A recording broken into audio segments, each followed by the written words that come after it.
Alors, bonsoir, les amis. Très heureux d'être ici avec vous et aussi heureux parce qu'on parlera des béatitudes qui commencent tout avec heureux, les pauvres en esprit, heureux, les purs en de cœur. Donc, on a deux.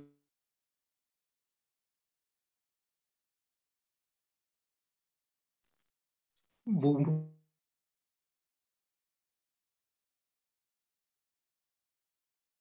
Ok, comment faire? Il faut que tu arrêtes, parce que lui, il sait le faire. Ok.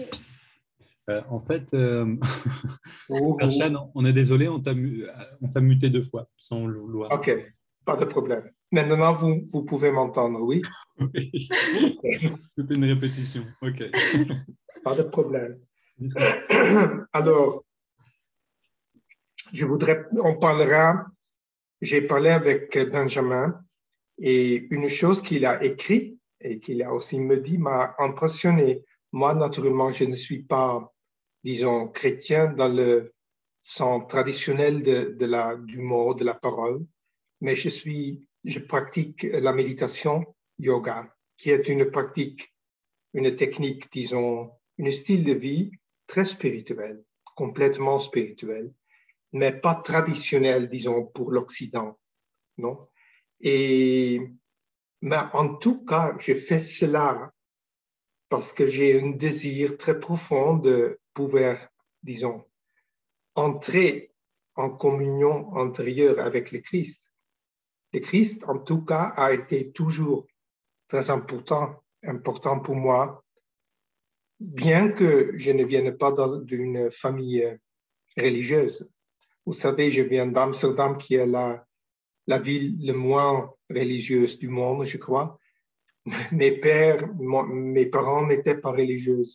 Mais moi, comme enfant, j'avais le désir, disons, de connaître Jésus. Et je lisais la Bible quand j'étais très jeune, en comprenant probablement très peu, mais en sentant dans mon cœur, disons, les vibrations, l'atmosphère, la puissance des paroles du Christ. Et donc, pour moi, pratiquer les techniques du yoga et de méditation, je le fais, disons, pour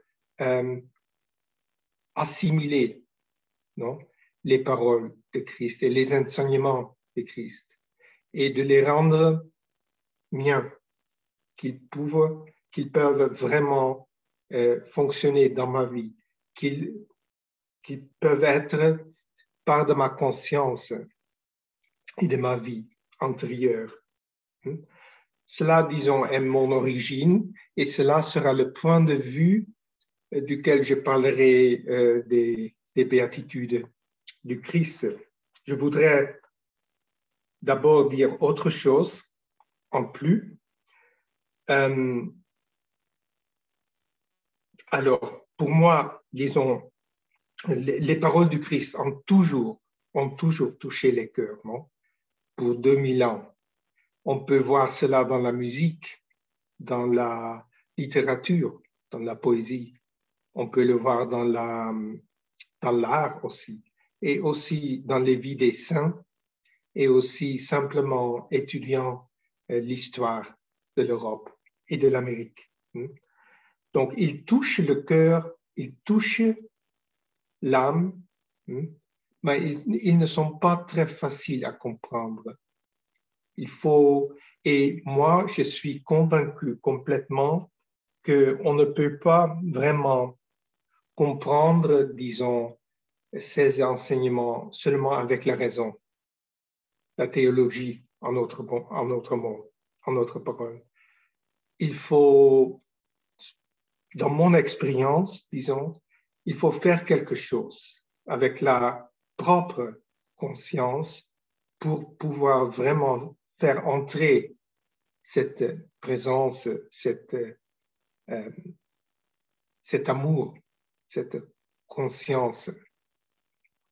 Il faut faire quelque chose et ça commence toujours avec le corps, pas avec la raison, pas avec l'intellect, parce que nous avons un corps physique qui est toujours un peu agité, plein de besoins, qui nous donne beaucoup de distractions, des émotions, des désirs et tout cela.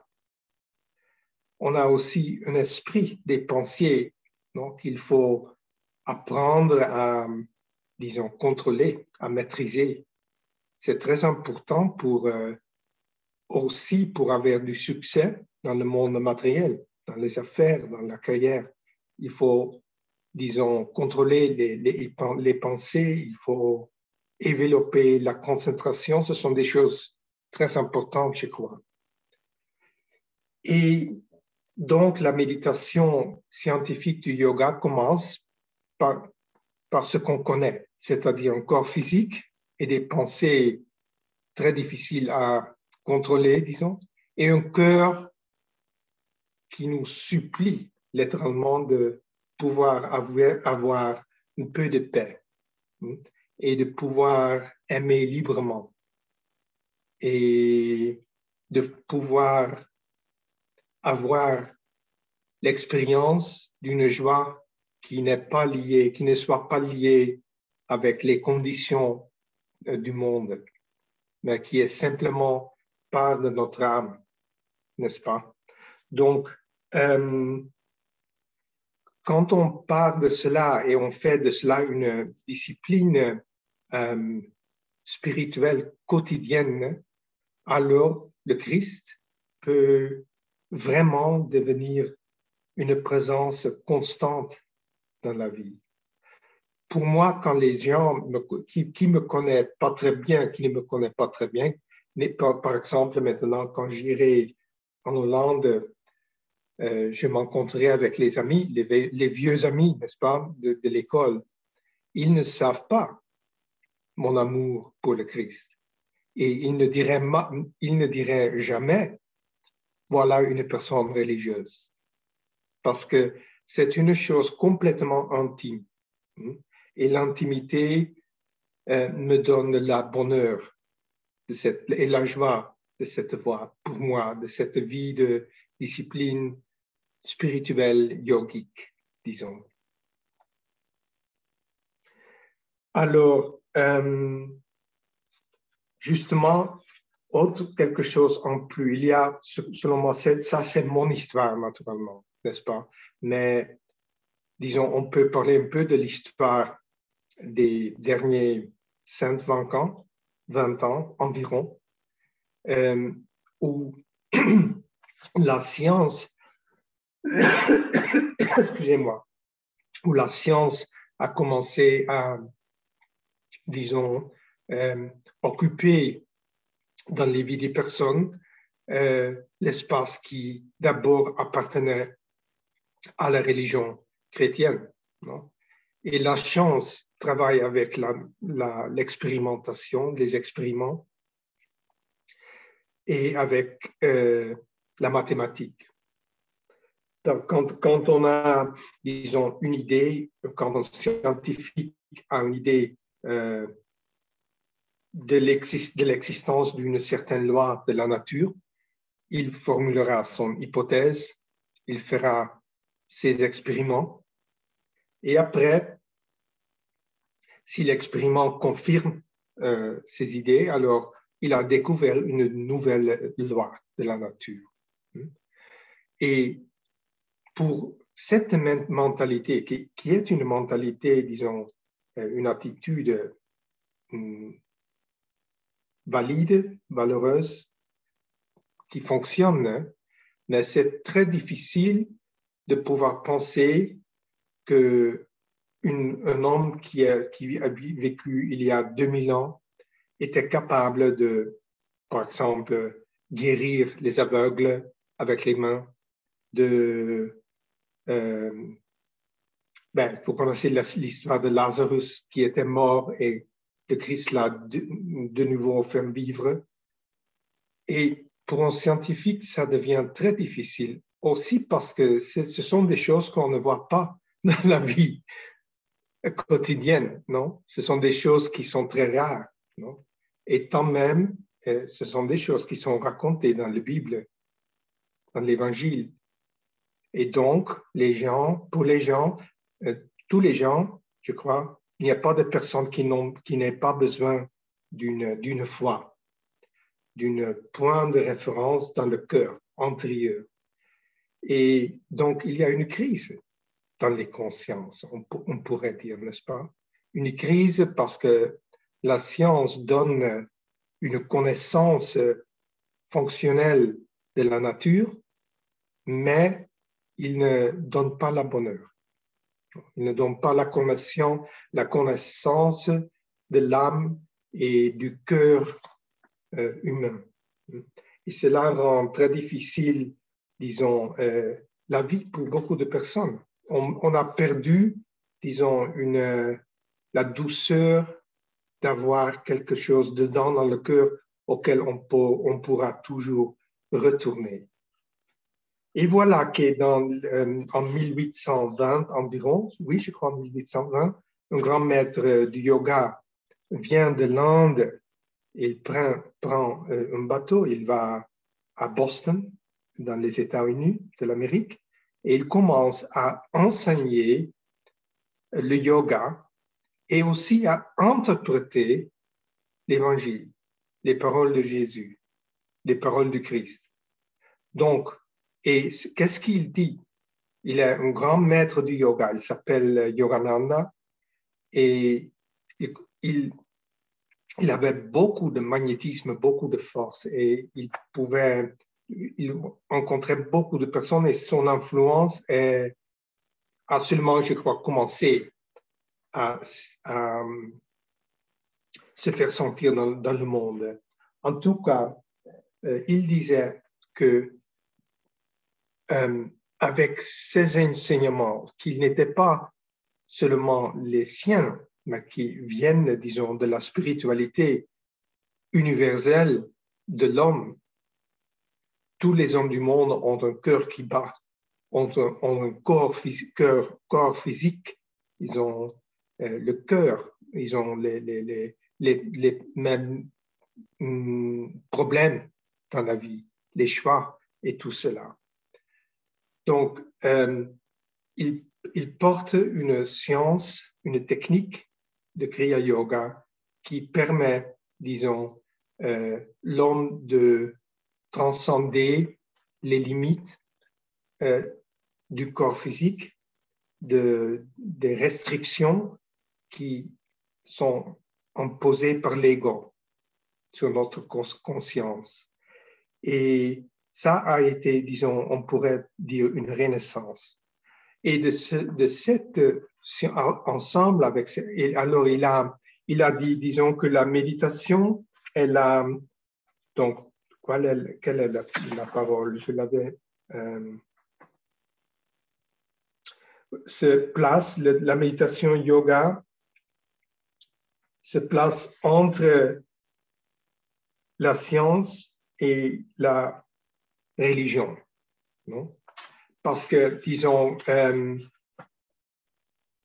les hommes n'ont pas besoin, nous humains, nous n'avons pas seulement besoin d'expériments scientifiques qui nous permettent d'avoir un iPhone encore plus sophistiqué ou une voiture encore plus vite ou belle ou fonctionnante. Nous avons aussi besoin de nourrir le cœur, d'avoir des expériences de paix, d'amour qui nous aident à transcender. Non? Et alors, il dit, ce qui par le scientifique et l'expériment, par l'homme spirituel qui utilise le yoga, ça sera l'expérience antérieure qui change la vie. Non? Là, tu n'as pas besoin de montrer au monde, j'ai fait une grande découverte, maintenant je serai un scientifique fameux. Non. Quand on a eu, à travers la méditation, l'expérience antérieure du divin ou du Christ, alors on n'a pas besoin d'en parler avec les autres. Probablement, on développera plus de silence, on parlera toujours moins, parce que le vrai rapport d'amour, c'est avec Dieu, avec le Christ, avec le Père céleste. OK? Donc, j'ai voulu dire cette chose parce que je voulais vraiment, disons, expliquer de quel point de vue je vais parler des béatitudes. Maintenant, on parlera un peu des béatitudes. Je ne crois pas qu'on pourra parler de toutes les béatitudes, mais en tout cas, on verra. On verra. Donc, un disciple direct de Paramahansa Yogananda, il était américain. Il s'appelle, avec son nom spirituel, il s'appelle Swami Kriyananda. Il nous a laissé il y a 9 ans. Et il a écrit beaucoup. Il parlait très bien le français. Et entre autres, il était à l'école en Suisse. Il était né en Europe. Et pour 2 ans, je crois, quand il était enfant, il a été dans une école dans la Suisse française, francophone. Et il a écrit aussi des choses qui regardent le sermon sur la montagne, que je voudrais vous lire maintenant, brièvement.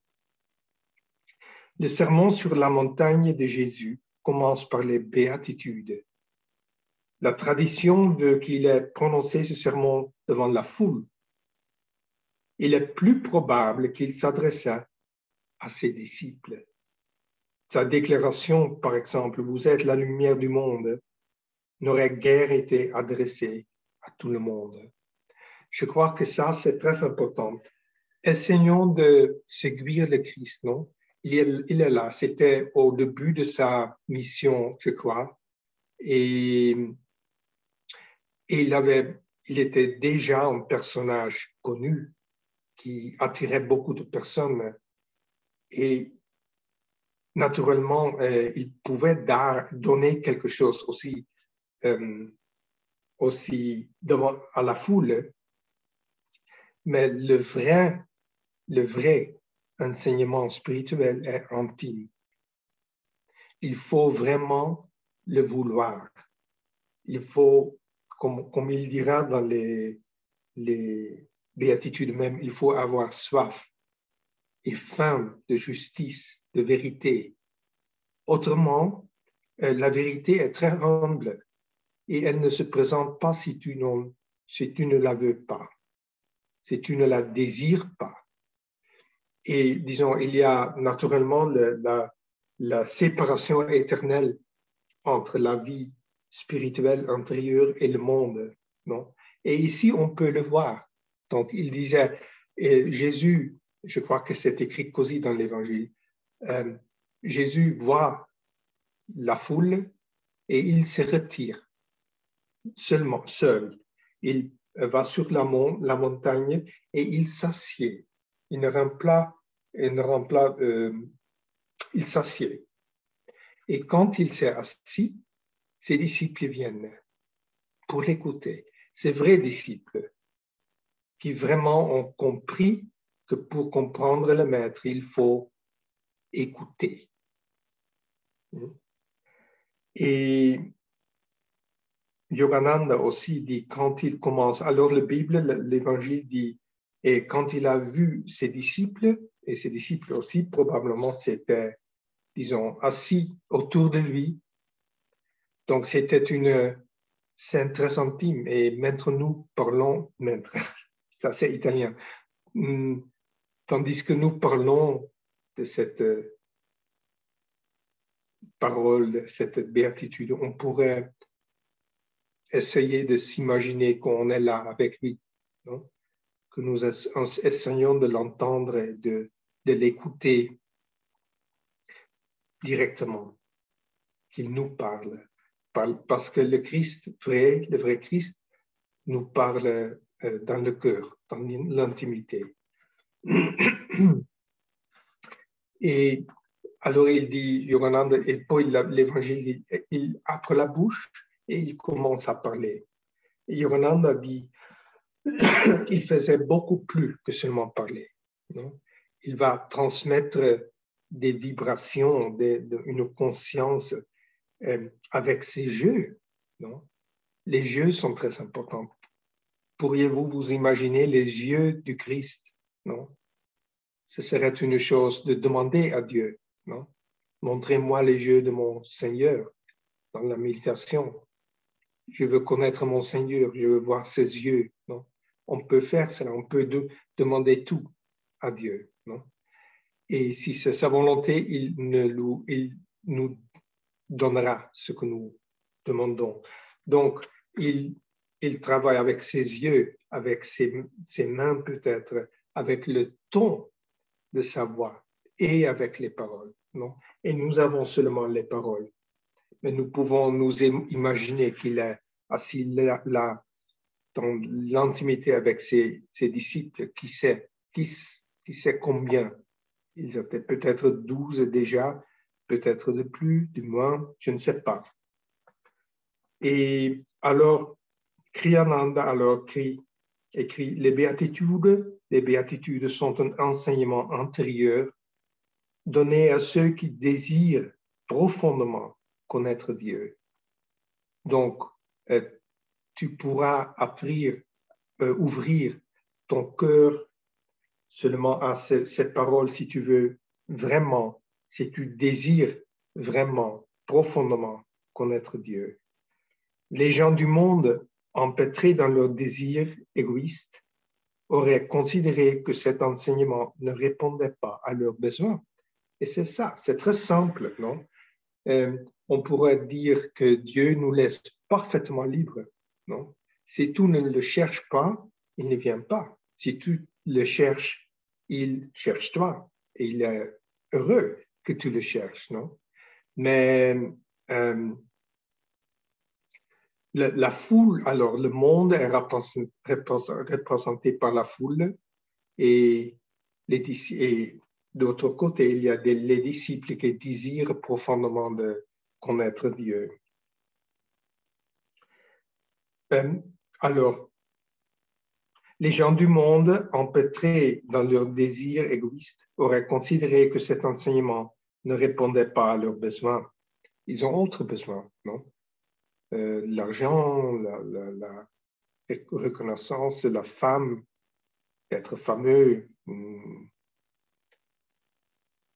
Que aurait-il compris, par exemple, des mots « Heureux êtes-vous quand les hommes vous injurieront » C'est très difficile à comprendre, non? Quand tu es un homme du monde, avec la logique du monde, ça, tu diras probablement ça c'est masochiste, non? Mais il entend quelque chose de beaucoup plus profond.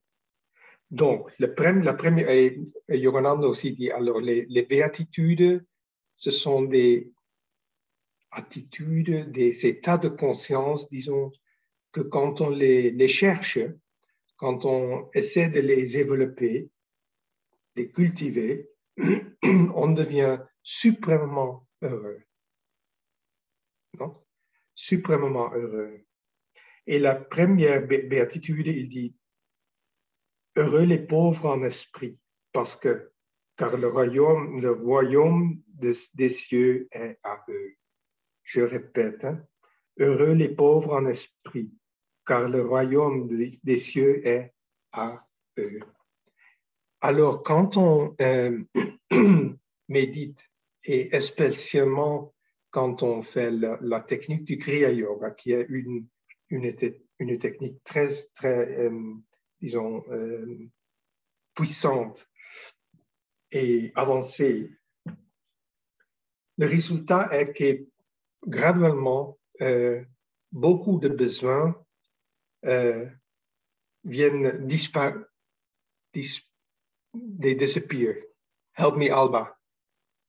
Ils disparaissent. Disparaissent, oui. Oui, ils disparaissent simplement et tu entres dans un état sans besoin.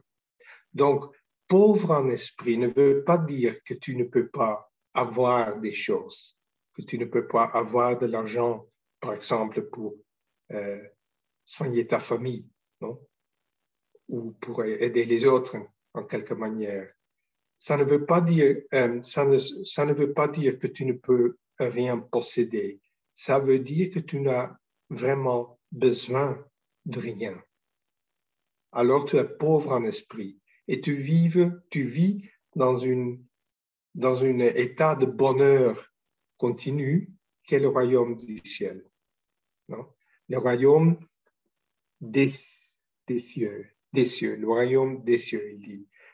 Le royaume des cieux est simplement l'état de conscience plus haute auquel on peut arriver avec la dévotion, avec la prière, avec la méditation. Et aussi en laissant aller les désirs pour les choses du monde, mais aussi les désirs d'être compris par les autres, d'être complimenté par les autres, reconnu par les autres, d'avoir une position, d'avoir peut-être la femme, des talents. On peut tranquillement avoir tout cela, mais quand tu es pauvre en esprit, quand tu perds tout, tu es parfaitement heureux encore. Alors, tu es heureux avec et sans. OK? C'est aussi, disons, qui est pauvre d'esprit, l'ego. Disons, Yogananda dit, l'ego est quelle part de la conscience qui s'identifie avec le corps et ses besoins, le corps physique et ses besoins, n'est-ce pas? Et alors, il dit que quand on devient pauvre d'esprit, l'ego devient plus faible et l'esprit se manifeste de plus, notre âme. Et ça se passe aussi dans la vie quotidienne avec les amis, au travail, avec la famille. Cet esprit est notre, vraiment. Et quand on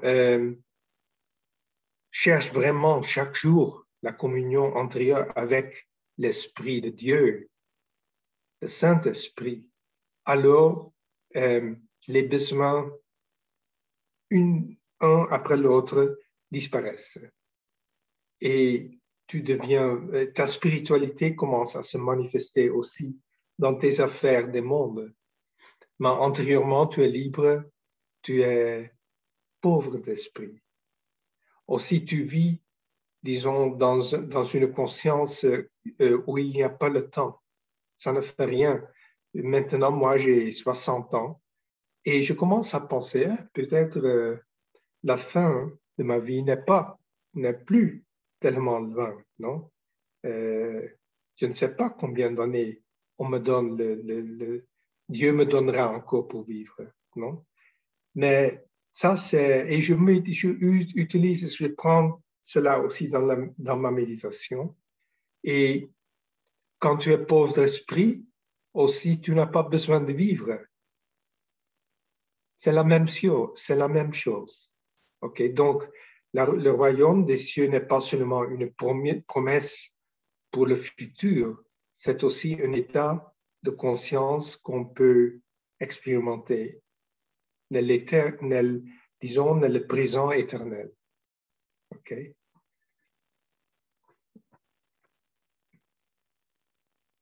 Et Swami Kriyananda l'a interprété comme ça. Heureux ceux qui se réjouissent de leur insignifiance dans le grand ordre des choses.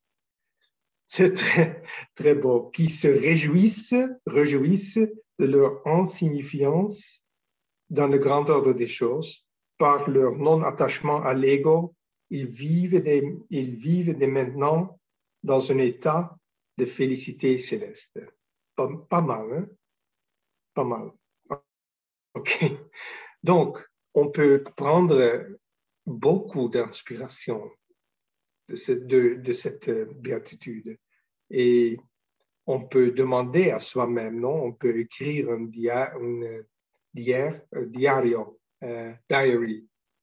livre. Journal. On peut écrire un journal et voir, je suis pauvre déjà d'esprit, un peu plus d'hier, non? Donc ensuite, il dira, heureux les affligés, car ils seront consolés.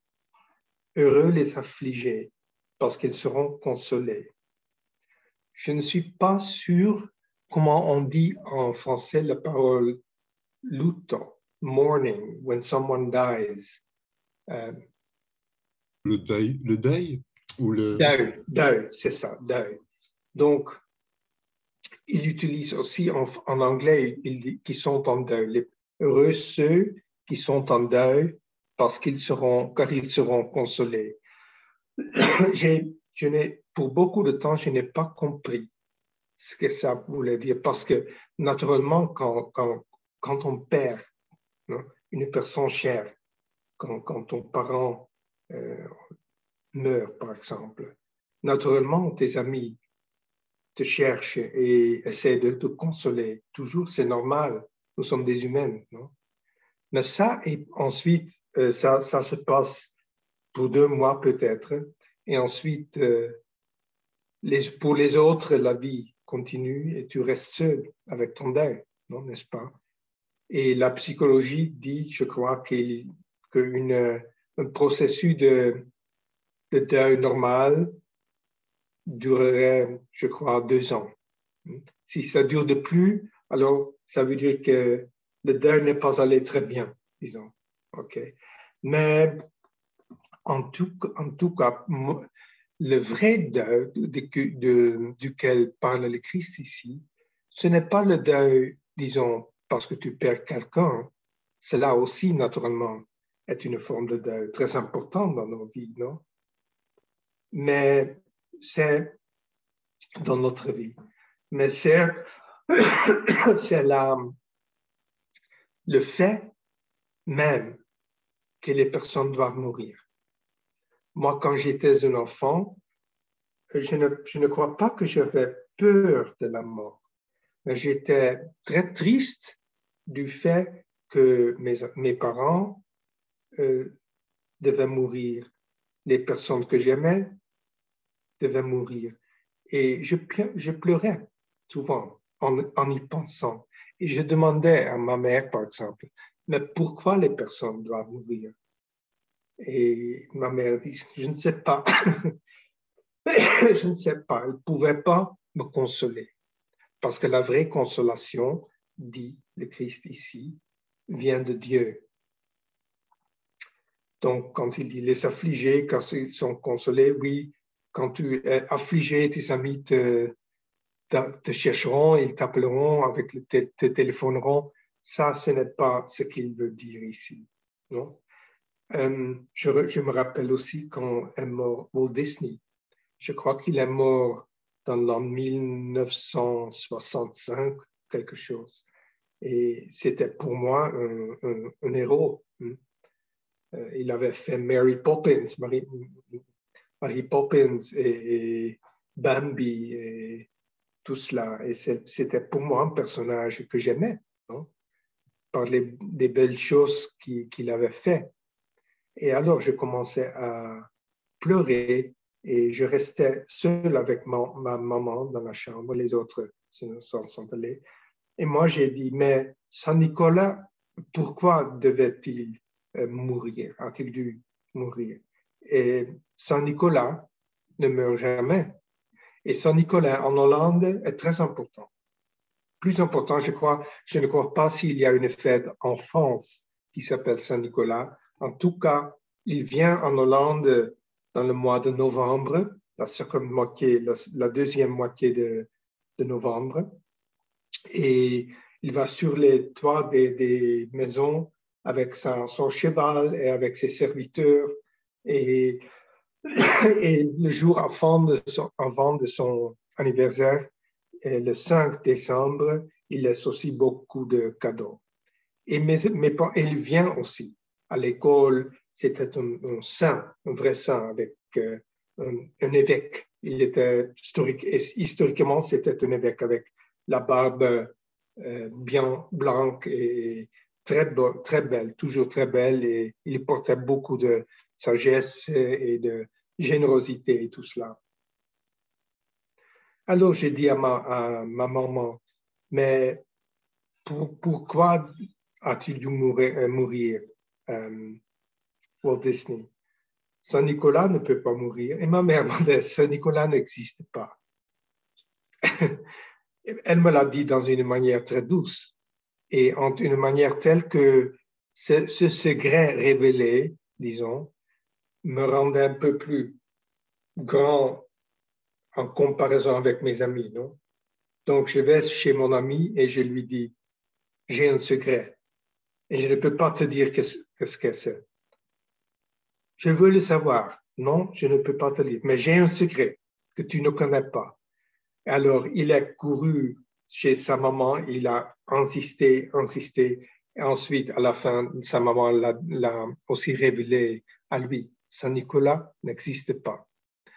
Alors, qui peut consoler donc une manquance, on peut dire cela, tellement une manquance, loss, La perte. une perte tellement grande. Ce n'est pas qu'on est affligé parce qu'on perd des personnes chères, on est affligé parce qu'il faut mourir. Et alors le désir de connaître Dieu et d'être affligé parce qu'on ne le connaît pas encore doit être très fort. Et maintenant, je vais vous raconter une histoire de la vie de Johanna Anna qui aimait beaucoup sa mère. Il disait, les yeux de ma mère étaient tout pour moi.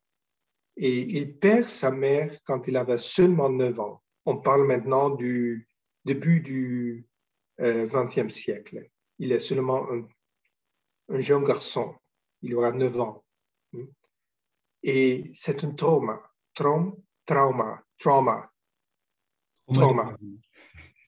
Hein? Comme? Un traumatisme. Un traumatisme pour lui. Il dit simplement qu'il ne voulait plus vivre. Mais il est né comme yogi, on pourrait dire. Et il écrit dans son autobiographie qui s'appelle Autobiographie d'un yogi, que je voudrais vous recommander avec tout mon cœur. Il a écrit qu'il a attaqué les ports du ciel avec ses prières, avec ses méditations, avec toute son énergie, pour des années, en pleurant. Non? En pleurant. Il pleure beaucoup dans son autobiographie, surtout quand il était encore jeune. Il pleure parce qu'il veut comprendre, il a compris intuitivement qu'il y a une mère encore plus grande de sa mère physique, disons. Et c'est sa mère divine, non, qui, par la théologie catholique, est la Sainte Vierge. Non? Mais le symbole de la maternité de Dieu, de l'aspect féminin de Dieu. Non? Et il dit que en attaquant les portes du paradis, après peut-être 5 ans, vraiment, il a une vision de la Mère divine. Et une autre yogi, un autre maître l'aide avec cela. En tout cas, il est en train de méditer dans la nuit et à 3 heures du matin ou 4 heures du matin, il voit ce qu'il dit, comme il l'a décrit, il voit la Mère divine. Il voit ses yeux et elle lui parle, elle le console et en lui disant, c'était moi, ta mère, pour beaucoup de vies. Je suis la mère de ton âme. Je t'ai aimé à travers beaucoup de mers terrestres. Je t'ai donné de la nourriture et je t'ai toujours aimé et je t'aimerai toujours. Il était consolé, il était affligé, mais il a utilisé son affliction, son deuil, pour connaître Dieu. Et quel bonheur, non? Il disait, ça c'était seulement la fin définitive de mon traumatisme. Non? Et il n'y a pas de médiocrité là. Non? C'est vraiment disons, une méthode, une conviction tellement forte que la Mère divine, Dieu ne pouvait pas le refuser. Il était affligé et il a été consolé. Et c'est cela que Jésus nous dit, non? Tu dois être en deuil, pas parce que tu devras perdre tes parents et tes chers, mais parce que tu ne me connais pas. Parce que quand tu me connaîtras, tu seras consolé pour toujours. Tu seras encore triste quand quelqu'un meurt, mais c'est une tristesse humaine et saine, et pas plus un problème, un traumatisme pour toute la vie. OK? Alors, je ferai encore une autre, et ensuite, on pourra peut-être parler un peu ensemble. Peut-être vous voudrez faire des demandes. Donc, ici on l'a traduit débonnaire. Heureux les débonnaires car ils hériteront, c'est français, car ils hériteront la terre. Heureux les débonnaires car ils hériteront la terre. Je ne sais pas exactement la signification du mot débonnaire. Benjamin, tu peux m'aider? Mais en fait, Parce que moi non plus. Là, Georges, tu connais le mot débonnaire mieux que moi, peut-être. moi, Je demandais à mon père. C'est bonjour. C'est juste, un peu juste. péjoratif, c'est-à-dire qui ne fait pas attention débonnaire. C'est pas tout à fait. Dans le texte, c'est Heureux les justes, non? des doux. non, Allez.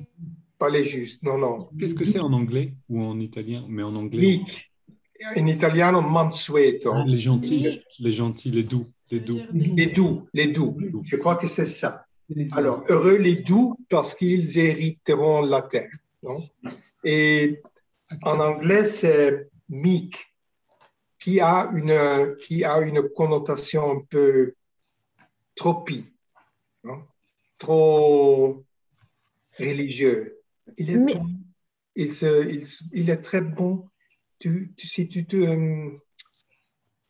if you behave well, si tu te Comporte bien. Si tu te comportes bien, Jésus sera très, très heureux et très content de toi. Et comme ça, non? Disons la médiocrité religieuse. C'est quoi Que, 5. mais alors, là, il y a une explication peut-être plus profonde et plus vraie. Et c'est-à-dire tout dans le sens de chercher l'harmonie avec la nature, avec la terre, dans la conscience. Donc, il y a ici où j'habite, il y a un esprit de François d'Assise très fort. Mais il y a aussi beaucoup de chasseurs. Et ils chassent surtout des sangliers. Et disons que la mentalité de la science, mais aussi des hommes du monde, disons, est de prendre de la nature, de ne pas vouloir écouter la nature. La nature qui inclut aussi le corps humain, tout, non? La mère nature, on dit en France, en anglais, Mother Nature. Quand on cherche l'harmonie avec la nature, quand on soigne les plants ou interagit avec les animaux, non? Et on cherche une silence intérieure qui nous permet d'écouter, alors la nature commence à coopérer avec nous.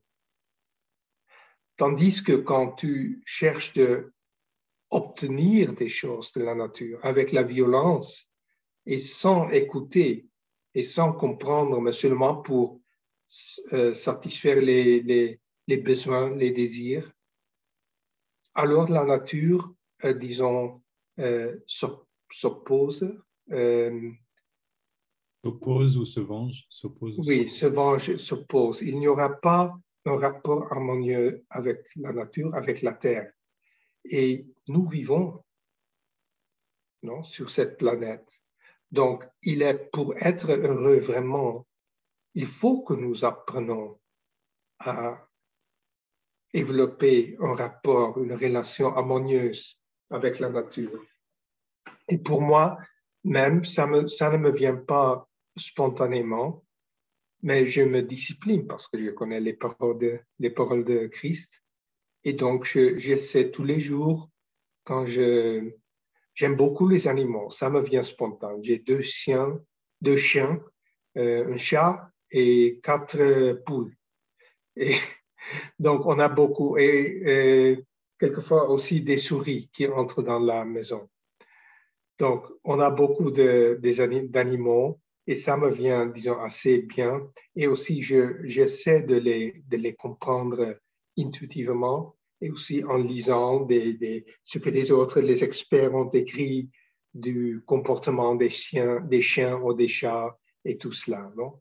Mais en tout cas, je dois me discipliner. Mais c'est intéressant parce que la spiritualité, c'est la réponse à la crise de la Terre. Quand on entre dans la politique, non, il y a des personnes qui le font avec paix, disons, avec de la paix. Ils ont paix, ils sont calmes, ils sont sincères naturellement. Et ils entrent dans la politique et ils essaient simplement de faire ce qu'ils peuvent pour arrêter, disons, la crise écologique qu'on est en train de traverser maintenant. Mais en général, le rapport avec la Terre est plus subtil. Et ce sera la spiritualité à sauver cette planète. Quand plus personne, avec la méditation, en développant la vie intérieure, apprennent à, disons, à écouter et à se mettre en harmonie avec la Terre, alors la Terre commencera de nouveau à vivre et à nous parler.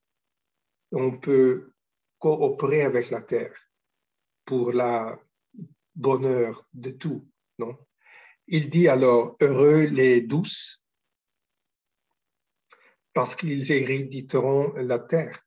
Et c'est cela, non? Quand tu es en harmonie avec la terre, tu écoutes la terre, la nature, et la nature écoute toi et te donnera tout de ce dont tu as besoin. OK? Maintenant, on a parlé de toi, des béatitudes, je m'arrête ici parce qu'il commence à être un peu tard pour moi, mais peut-être dans la nouvelle année, on pourrait continuer. Ça me ferait beaucoup de plaisir. Et je voudrais demander à vous si vous avez des demandes ou des considérations à partager, si cela vous parle ou pas du tout. Moi, j'accepte tout. J'aimerais bien savoir... excusez-moi, quelqu'un voulait parler, je crois. Pardon, vas-y Benjamin, je parle après. J'aimerais bien savoir, Darshan, si Yogananda lui-même a donné des commentaires sur les béatitudes ou si c'est Kriyananda qui l'a fait. Oui. Dans ce livre-ci, qui s'appelle The Second Coming of Christ. Okay. Je crois que Draupadi a utilisé beaucoup ce livre pendant ces mois. Et tu l'as aussi traduit en français, Draupadi? OK, parce qu'avec nous, tu l'as partagé en anglais, la langue originale. Oui. Tu l'as traduit en français, Draupadi? Non, mais pas tout, juste quelques passages pour partager pour Noël, enfin, avant Noël. D'accord, d'accord. Tout ce serait trop, hein, parce que ce sont des, C'est je deux crois, volumes. 2000 pages, quelque C'est énorme. chose. Ouais. Il a écrit, ce sont des articles que Yogananda a écrits pour son magasin. Et ensuite, après sa mort, on les a, disons, révisionnés et on les a publiés comme deux livres. Ce sont deux volumes, hein, deux volumes, Oui. très puissants. Moi, oui, je le lis souvent avant de méditer et ça me donne beaucoup. Ça me fait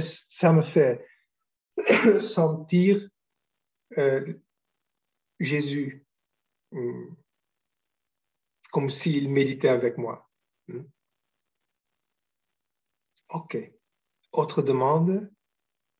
Oui, pardon, c'est peut-être une longue question, mais je voulais, ça me rappelait, c'est quoi la différence entre les 10 commandements de Jésus et les Oui. béatitudes? Ça me rappelle un peu le yama et les niyama. Est-ce que, tu vois, Mhm. parce qu'en commandement, on dit tu ne feras pas ça, ça, ça, alors que dans les béatitudes, on dit, ouais, c'est plus positif, on va dire, voilà. Est-ce que ça a une comparaison, oui ou non? Mhm.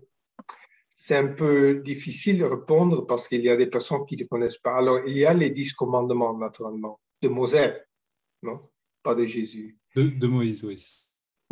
Comment s'appelle-t-il? Moïse. Moïse, merci. Merci. J'apprends beaucoup quand je dois parler français. Et que Moïse a donné à son peuple dans une période un peu différente, disons, où ils avaient besoin des lois. Ils avaient besoin des... Comme il y a des enfants qui ont besoin de discipline, non? De règles. Non? Pas tous les enfants. Tu dois les observer. Il y a des enfants qui se comportent bien aussi sans trop de règles. Autres enfants ont besoin de règles. Et le peuple juif avait besoin de règles. Et pour ne pas se éloigner trop de Dieu, qui était le Dieu qui les avait sauvés, naturellement. Pendant les temps de Jésus, il y avait trop de lois. C'était tout devenu tout formalité, forme, loi, règles, sans grâce, sans amour. Non? Le Père céleste duquel Jésus parle est un Père qui aime ses fils. Non? Le Fils prodigieux, l'histoire du Fils prodigieux, je crois que c'est... Prodigue. Hein? Le fils prodigue. Le Fils prodigue, ça, on a un Père qui aime son Fils. Et quand son Fils se comporte mal, il aime tout soi, tout de même. Et aussi, il parle du cœur, non? De consolation, il parle de bonheur, il parle de harmonie, non? Et à la fin de sa vie, il dit à ses disciples, alors je vous ai nettoyé les pieds. Laver les pieds. Laver les pieds, je vous ai lavé, je vous ai lavé les pieds. Et cela, je l'ai fait non pas comme maître, mais comme ami. Non? Nous sommes des amis maintenant. Je dois vous laisser. Où j'irai, je ne peux pas encore vous porter. Je ferai de l'espace pour vous. Mais je vous envoyerai l'Esprit Saint, non? Le consolateur. De nouveau, le consolateur. Non? Donc, c'est la spiritualité dont nous avons besoin, je crois, c'est de cet Esprit Saint qui nous console, une mère divine, non? La Vierge, si tu veux, mais aussi l'Esprit Saint, parce que le monde a besoin maintenant d'amour, pas de règles. Les lois et les institutions ne fonctionnent pas, ça c'est très clair. Ils disons qu'ils ne nous parlent pas vraiment. Ils ne sont pas capables de satisfaire nos besoins, non? Vrais. Et alors, changer ton rapport avec Dieu aussi dans un rapport avec la mère divine, je crois que ça serait très bon. Très pour le monde, parce qu'alors ça rend ton cœur plus douce et aussi plus fort, vraiment. Non? Parce que l'amour est aussi une force, ce n'est pas seulement sentimental, un sentiment, c'est une force qui est capable d'aimer aussi quand les choses vont très mal. Non? OK. Ça me fait beaucoup de plaisir. Je voudrais maintenant, peut-être on peut fermer la registration et je voudrais vous voir parce que